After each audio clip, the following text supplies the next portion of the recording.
Bienvenue dans Boudora Expérience, un podcast angevin pour parler d'estime de soi, découvrir des portraits de femmes et d'hommes et de tous ceux qui travaillent avec bienveillance autour de la féminité. Un seul but, partager de bonnes ondes. Mon prénom c'est Bob et je suis photographe. Bonne écoute. Je m'appelle Chloé, j'ai 24 ans cette année. J'ai commencé à mon compte un peu en tant que bébé. J'avais l'impression d'être là, vraiment de débuter en tout alors que non. Mais sinon, en fait, j'ai deux boulots totalement parallèles. J'en ai enfin totalement parallèle, mais qui ont pas beaucoup de points communs à part le fait d'être en contact avec les personnes, avec les gens. Du coup, à mi-temps, donc je suis à mon compte en coiffure, où je fais principalement de l'événementiel, des mariages, des shootings photos, des shootings d'inspiration, etc., de théâtre, tout ça. Et de l'autre côté, je m'occupe de jeunes, de collégiens, pas sur Angers, mais pas très loin. Et là, je m'occupe plutôt de tous les sujets qu'ils peuvent pas forcément aborder dans leur famille, et du coup c'est aussi de créer des moments ou des lieux où ils peuvent passer des moments entre eux, et voilà. C'est des profils complètement différents. Après là, les jeunes que j'ai, c'est plutôt des jeunes qui sont pas, enfin c'est pas les plus défavorisés quoi. Mais c'est toujours hyper intéressant, parce qu'on se rend compte que même dans les milieux pas défavorisés, en fait, c'est peut-être là où il y a le plus de questions finalement. donc voilà. Et puis du coup à côté la coiffure, où là pour le coup je rencontre tout type de personnes, mais c'est un monde, enfin j'ai l'impression d'avoir deux mondes parallèles, parce qu'il y a une partie de la coiffure où c'est un peu le monde business, mode, hyper, ce qu'on peut entendre à la télé ou dans les films. Et puis du coup avec les jeunes c'est très terre à terre, donc c'est deux trucs complètement différents. En coiffure un petit peu, et ça s'est pas forcément très très bien passé, parce que j'avais une patronne qui avait pas du tout les mêmes valeurs que moi, et du coup c'était assez dur. J'avais l'impression d'être tout le temps contrôlée dans ce que je faisais, dans ce que je disais. Elle me reprenait à peu près sur chaque sujet de conversation que je pouvais avoir avec des clientes. Et du coup, j'ai mis un terme à ce contrat et je suis partie 1 an et demi à peu près en service civique dans une maison d'accueil en région parisienne, donc rien à voir.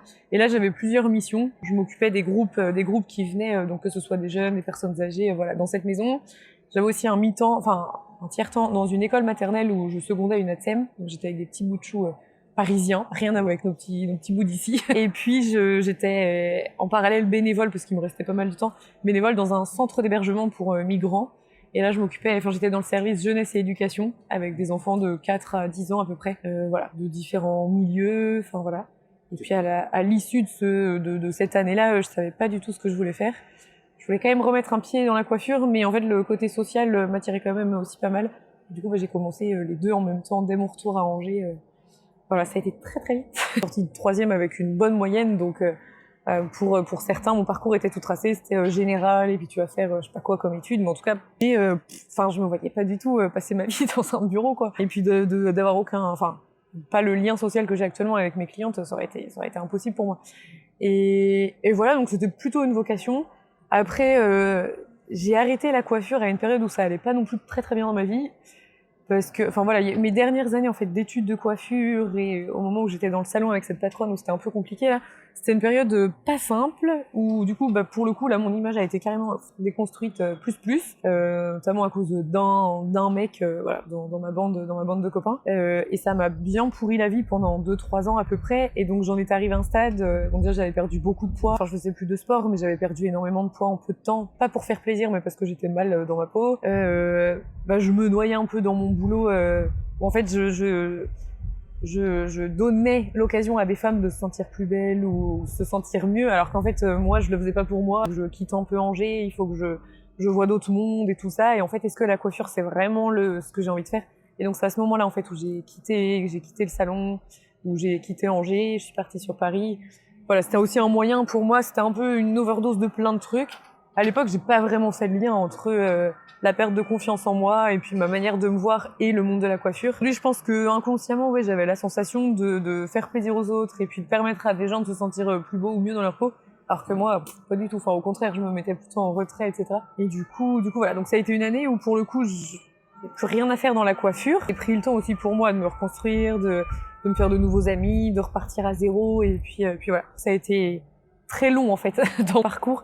Et sans cette année-là, je serais sûrement pas là aujourd'hui. Enfin, j'aurais pas créé ma boîte, j'aurais pas... Ouais, ça a été une bonne grosse année, à peu près 1 an et demi.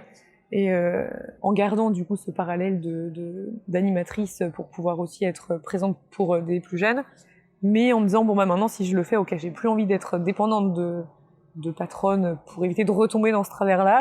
Mais au tout début, j'étais plus... Alors, les premières raisons de m'installer à mon compte, c'était vraiment de me dire, ok, si je veux bosser dans l'animation à mi-temps, enfin, d'avoir ce parallèle-là, il faut que je sois maître un peu de mon emploi du temps, de mon organisation, parce que j'ai la chance d'avoir un CDI où je choisis, parce que je suis en forfait jour, donc je choisis mes journées, mes horaires, et du coup, bah, il fallait que ce soit la même chose côté coiffure. Je voyais très bien qu'en étant en salon de coiffure, ça allait pas le faire. Du coup, voilà. Et au début, je me suis vraiment dit, bon, ok, mon premier objectif, ça va être de créer un lien différent avec mes clientes du lien que j'avais quand j'étais en salon de coiffure. Donc voilà, mais au début, je savais pas vraiment comment est-ce que j'allais faire ça. Enfin, honnêtement, ça s'est fait un peu au fur et à mesure, Et puis, c'était aussi dans l'optique de me dire, bon, ok, j'en profite avant d'avoir des enfants, par exemple, de faire des trucs un peu impossibles que j'aurais pas l'occasion de faire après. Du style partir en tournée avec des troupes de théâtre et coiffer à 4h du mat, un samedi matin, au fin fond d'une forêt dans un superbe château pour un mariage. Des choses que je ferais peut-être pas avec un rythme de maman ou j'en sais rien, ou si je déménage ou autre. Et donc je me suis dit bon vas-y, fonce quoi. Et en fait, tout est venu un peu au fur et à mesure. Enfin, je sais que j'ai fait des choses pour y arriver, mais j'ai plutôt l'impression que petit à petit, les choses sont venues à moi aussi et les propositions sont venues à moi. Et dans mon cas, le Covid m'a beaucoup aidé en fait. Pour beaucoup, ça a été compliqué, mais pour moi, ça a été Donc voilà, donc j'ai créé mon entreprise en 2019 et un an après, donc pendant un an, j'ai pas fait beaucoup de pubs parce que comme je recommençais un peu tout sur Angers et tout ça, voilà, ça a été un peu long au démarrage. Et puis en 2020, Covid, bien évidemment, mais entre-temps, j'avais quadruplé mon chiffre d'affaires depuis les premiers mois où j'avais commencé, enfin même plus. Et le Covid m'a permis de me reposer, vraiment me disant, bon, ok, ça fait un an que je me suis lancée, que j'ai eu le courage de créer ça, mais maintenant, qu'est-ce que j'ai envie, enfin, quelle tournure j'ai envie que ça prenne, et du coup, qu'est-ce que je vais mettre en œuvre pour y arriver. Donc pareil, j'ai fait pas mal de recherches en me disant, bon, est-ce que ça m'intéresserait de travailler un peu plus dans le mariage, est-ce que je préfère faire plus du domicile client par client, enfin voilà, est-ce que je veux faire plus d'événementiel, enfin... Et donc de là j'ai rencontré plusieurs maquilleuses dans différents domaines, coiffeuses un peu moins, mais en tout cas différentes maquilleuses, plusieurs photographes. Alors Valérie, on a eu l'occasion, pas longtemps après, de se trouver un peu par hasard sur un mariage. Et puis voilà, puis vers la fin du confinement, j'ai signé un partenariat avec mariage.net qui en un mois, j'ai été complète pour ma saison des mariages 2020, alors qu'il y a énormément de mariages qui ont été annulés. Et depuis, ça ne s'arrête pas du tout. Donc ça a été assez incroyable. Et puis en fait, suite au confinement, comme beaucoup profitaient des réseaux des réseaux sociaux pour se créer un réseau justement dans leur domaine, j'ai rencontré plusieurs professionnels avec qui j'ai pas mal échangé. Et puis de là, il y a plein de projets qui sont nés quoi. Des shootings d'inspiration, des choses que toute seule j'aurais pas eu le cran de créer ou pas forcément l'imagination. Eh bien, ça a été des shootings organisés, en tout cas pour ceux auxquels j'ai pu participer, des shootings qui étaient organisés par des personnes qui avaient un projet en tête. Voilà, si je peux donner un exemple, par exemple une jeune qui était en études de com à la Cato et qui avait une page Instagram pour proposer des tenues pour des mariages. Voilà, et en fait de là elle a voulu créer un shooting avec pour présenter en fait plein de prestataires de mariage, et du coup on était je pense bien 20-25 prestataires quand même, je vais pas dire de bêtises, mais voilà, à avoir été appelés, mobilisés pour ça. Et donc on s'est retrouvés dans un beau domaine où c'était à la Richardière. Voilà, la Richardière. Et voilà, et du coup on a simulé en fait un faux mariage entre guillemets, mais voilà, pour présenter, ça allait du créateur de bagues à la robe de mariée, la coiffeuse, la fleuriste, enfin voilà, tout ça. Et donc après, le but c'était bien évidemment de se faire de la pub à tous et voir aussi créer un réseau. Donc de là, on a rencontré, alors on n'est pas resté en contact avec tous les prestataires, mais bien 2-3 prestataires chacun aussi pour nous permettre d'élargir notre réseau. Et puis suite à ça, voilà, on s'est recontactés les uns les autres. J'ai pu refaire d'autres shootings, par exemple avec cette fille-là. Il y a eu pas mal de choses comme ça, mais voilà, ça fait toujours rire. Mais parfois, quand j'ai des amis ou des collègues dans l'animation qui m'entendent décrocher au téléphone pour répondre à des clients, chaque fois ils m'observent et ils rigolent parce qu'ils ont le cliché de la coiffeuse qui dit bonjour. Et à chaque fois ils disent waouh, mais toi tu fais pas ça. Et j'en sais rien, mais je leur dis non, mais en fait, alors je leur parle pas comme si je parlais à mes potes.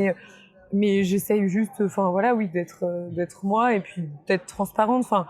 Quand je vois par exemple qu'avec une cliente la conversation passe bien, il y a des clientes qui sont au courant de choses de ma vie pas que j'ai jamais confié à des amis parce que c'est pas vrai, mais voilà, dont je parlerai pas avec d'autres. C'est voilà, en tout cas j'essaye d'être moi à 100% au maximum. Et puis après, je sais pas, peut-être dans ma manière de faire aussi, où j'essaye d'être le plus à l'écoute possible, même si je pense que beaucoup essayent de faire ça. Mais en tout cas, voilà, j'essaye de le faire au maximum. Et puis de toujours conforter, enfin en tout cas ce que je fais avec les mariés, de toujours les conforter dans le fait que c'est leur jour, que c'est pour elles, que c'est pas parce que je suis une prestataire professionnelle qui vient les voir que faut qu'elles se sentent impressionnées ou qu'elles aient peur. Enfin voilà, au contraire, voilà, moi je suis pour les rendre jolies certes, mais aussi qu'elles se ressemblent, enfin qu'elles aient l'impression d'être vraiment elles comme elles sont au quotidien quoi. En mieux peut-être le jour de leur mariage. Voilà. Après dans ma manière de travailler, je sais pas, j'essaye de pas faire trop de chichi ou trop trop de blabla et puis ouais, de m'adapter. Tous les vendredis soirs, je stresse en me couchant et que le samedi matin, je me réveille avant mon réveil parce que je stresse pour vous. J'ai peur de louper un truc, j'ai peur de pas être à la hauteur, j'ai peur de machin. Elle me dit ah bon, mais vous stressez, pourtant vous êtes professionnel et tout. Je dis bah oui, mais je me mets à votre place et j'ai pas, enfin c'est votre jour justement, donc j'ai pas envie que ce soit raté. Et je leur disais mais non, en fait oui, pour vous c'est exceptionnel, mais je me souviens de chaque mariée. Enfin voilà, même un an après, là, ça m'arrive aujourd'hui de reprendre contact avec certaines mariées parce que je vois qu'elles ont eu un bébé, ou enfin voilà. Parce que je sais que pour elles, c'était le jour important. Un petit temps au téléphone pour se présenter, et puis moi, je remplis une petite fiche mariée avec voilà toutes les infos nécessaires, en tout cas, dont j'ai besoin pour préparer au mieux la prestation. Et puis ensuite, bon, on échange par message pas mal aussi. Bon, s'il y a des questions, on met toutes les infos, etc. Je les rencontre une première fois pour un essai. Et puis ensuite, il y a le jour J, quoi. Les mariages, voilà, c'est principalement dans le département, mais ça m'arrive d'aller un peu plus loin. Mais principalement dans le département, étant donné que les forfaits, voilà, c'est pas calculé de la même manière, les frais de déplacement sont en plus. Donc après, en fonction, voilà, si je suis appelée à Paris, bon, bah, je peux y aller, quoi. Voilà. Après, pour les shootings photos, ça dépend. Là, j'ai des projets avec une maquilleuse pour faire des shootings un peu plus de scènes ou de défilés, etc. Et là, pour le coup, c'est plutôt sur Paris. Mais voilà, sinon, je reste pas mal, voilà, dans le coin. En fait, je suis la seule responsable de faire en sorte que ma journée se passe bien et qu'elle soit agréable et chouette, quoi. Il m'arrive, hein, comme tout le monde, d'avoir des journées pourries, comme la semaine dernière, mais où, en fait, enfin, voilà, le soir, c'est quand même très fréquent que je me couche en me disant, ah yes, je suis quand même contente de la journée que j'ai passée. Et puis voilà, je peux en vouloir à personne, en fait. Enfin, voilà. Tout à l'heure, en lisant les questions, j'étais avec une amie, justement, je lui ai dit, mais comment tu me vois? Elle me connaît depuis longtemps, et elle est coiffeuse aussi, et donc voilà, c'est rigolo, parce que, enfin, bref. On a une manière de voir les gens qui est un peu similaire. Et le premier truc qu'elle m'a dit, c'est, je sais pas, qu'est-ce que t'aurais mis dans ton CV en premier? Et en fait, on a dit les mêmes choses. Enfin, une manière de, moi, je me voyais, enfin, mes qualités, entre guillemets, elle me disait la même chose. Mais je sais pas, je dirais, souriante, sociable, voilà. Enfin, tout, ouais, je pense que j'espère ne pas faire peur. J'ai mis du temps à me sentir bien dans mon corps aujourd'hui, ça va, même il y a toujours du taf. Parce que je sais pas si un jour je serai vraiment convaincue. Mais voilà, non, je suis pas très grande. Voilà, je change régulièrement de couleur de cheveux. C'est le cliché de la coiffeuse, toujours hyper bien coiffée, hyper bien. Comme là, hein, j'ai rien fait de plus à mes cheveux, mais j'avais envie de casser un peu ce truc-là. Et du coup, je me suis dit, bon, ok, qu'est-ce qui me caractérise? Bah, c'est moi. Et comment je suis moi au naturel? Bah, c'est ma couleur naturelle, c'est mes cheveux naturels, je suis nue comme ça. Mes sourcils sont comme ça, donc je suis comme ça, quoi. Et du coup, je pense que c'est ça, à un moment, qui m'a dit, bon, allez, voilà. Comme ça, je me fonds dans la masse. Parce que je pense que j'ai eu trop de fois la réflexion de, ah, bah, on voit que t'es coiffeuse. Ou alors, ah, bah, on voit que ou tu fais partie du monde de la mode, ou je sais pas quoi, de par mon maquillage ou ma coiffure. Parce qu'autour de moi, c'est pas forcément les copines que j'ai, c'est pas les nanas qui se surmaquillent ou quoi. Enfin voilà, donc je pense que c'était peut-être lié à ça. Mais et du coup, je pense que j'avais ce besoin de peut-être me faire un peu plus discrète et me refondre dans la masse. Puis à mon retour, c'était plutôt pas par souci, mais en me disant bon, j'aime bien quand même avoir un petit truc qui change un petit peu. Et puis bon, je suis coiffeuse quand même, ça se voit.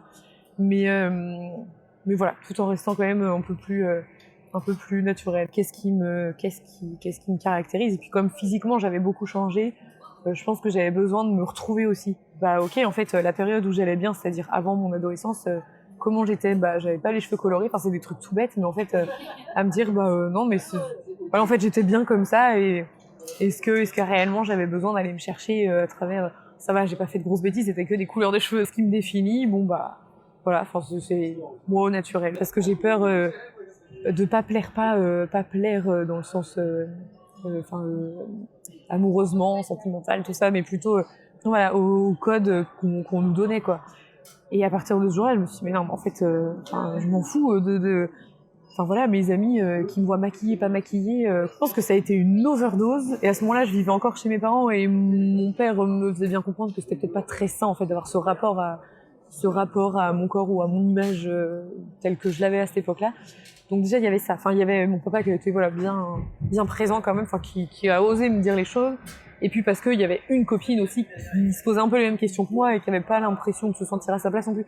Mais je pense que ça a été vraiment un moment où je sais pas, il y a eu un déclic, d'une soirée où on m'a fait des commentaires et là j'ai dit stop, c'est bon. Ça. En tout cas, dans la période où j'allais pas trop bien, je me souviens m'être pris des réflexions en me disant, où on m'a dit, c'est assez violent, quand on vit ce genre de choses, parce qu'il y a plein de femmes qui pourraient se reconnaître là-dedans, mais où un jour on m'a dit, mais de toute façon tu l'as cherché, t'es aguicheuse, t'as vu la manière dont tu t'habilles, etc. Et quand aujourd'hui je revois des photos de moi habillée à cette époque-là, je me dis mais waouh, aujourd'hui plus aucune nana ne s'habille comme ça et on leur dit rien. Moi on me faisait tout un sketch. Alors que j'avais un truc fermé jusqu'en haut, j'avais une jupe juste au-dessus du genou, et déjà à cette époque on me disait mais tu te rends pas compte, en gros tu l'as cherché, il faut que tu réapprennes tout le fonctionnement d'un mec, et j'étais là, mais non, et donc à ce moment-là oui il y a eu un lien très compliqué entre, où du coup mon rapport à mon corps, où oui là je me suis dit mais en fait est-ce que c'est ajusté? Il y a eu, je pense que ça a été une accumulation de plein de choses, une accumulation de plusieurs années où il y avait cette pression au travail où il fallait que le physique soit, qu'on rentre dans tel cas, cette pression dans cette bande de copains en particulier où il fallait qu'on réponde à tel ou tel critère de beauté, cette pression du coup avec ce garçon avec qui ça s'est très mal passé, qui du coup pareil me mettait dans une case, et le jour où j'ai voulu couper les ponts, je m'en suis pris plein la figure de par sa famille, de par tout ça. Donc en fait il y avait tout ça et je pense que tout ça accumulé, ça a bouillonné, dans ma tête c'était un peu en ébullition. Puis un jour j'ai dit c'est bon, stop, j'ai besoin de me retrouver moi toute seule, et du coup on arrête quoi. Ah oui, puis elle m'a fait couler un moment, quand on perd 12 kilos en 3 mois, oui, ça peut en faire couler plus d'une. J'ai eu la chance et puis la joie aujourd'hui d'avoir eu les personnes qu'il fallait à ce moment-là pour me sortir, des parents qui m'ont secoué, des amis qui m'ont dit on te lâchera jamais. Mais je pense que quelqu'un qui est un peu mal dans sa peau puis qui a pas forcément des amis présents régulièrement, il y a de quoi couler puis y avoir du mal à remonter à la surface. Quand j'étais au lycée, par exemple, on était catégorisés comme les pétasses de service, les aguicheuses, tout ce qu'on veut. Certes, il y en a dans la classe, là je vais être totalement honnête, il y en a dans la classe qui confortaient cette pensée-là. Voilà. Et alors que la plupart, on essayait quand même de se fondre dans la masse parce qu'on était mal à l'aise de cette place qu'on nous donnait. Et au tout début, donc ça c'était au lycée, au tout début où je me suis installée à mon compte, donc après tout ce que j'ai vécu, tout ce qui s'est passé, etc. Un jour une cliente m'a regardée et m'a dit dis donc Chloé, vous n'êtes pas une coiffeuse comme les autres. Et c'était au tout début où j'étais installée. Et donc je lui ai dit mais pourquoi vous dites ça? Elle me dit mais parce que elle dit je pense qu'on vous croise dans la rue, on se dit pas elle est coiffeuse, et puis en même temps on n'a pas la sensation que vous êtes nunuche, fausse blonde. Et en rentrant chez moi j'y ai repensé, j'ai dit ça à mon mari, puis je lui dis mais en fait j'ai réussi ce que je voulais en fait. J'ai réussi à casser ce cliché de la coiffeuse neuneu, truc qui m'insupportait, mais et je pense que certaines en études de coiffure on est tellement catégorisées dans cette case-là, on est tellement renfermées dans cette case-là que oui, certaines se confortent dans ce truc-là et elles sont vraiment parce qu'elles s'enferment dans ce truc-là.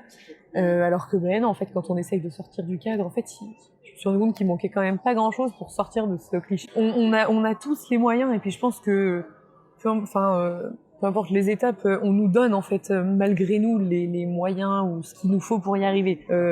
J'ai commencé avec très peu de moyens, et quand j'ai fait mon stage d'installation, notre formateur, j'étais la plus jeune, mais vraiment la plus jeune, j'avais tout juste 20 ans, la plupart avaient plus de 35 ans, et il m'a clairement dit à chaque fois qu'il prenait un exemple de métier neuneux, il prenait toujours les coiffeuses. Donc je me suis fait démonter pendant une semaine. Il m'a dit de toute façon je connais aucune coiffeuse à domicile qui gagne sa vie et qui y arrive.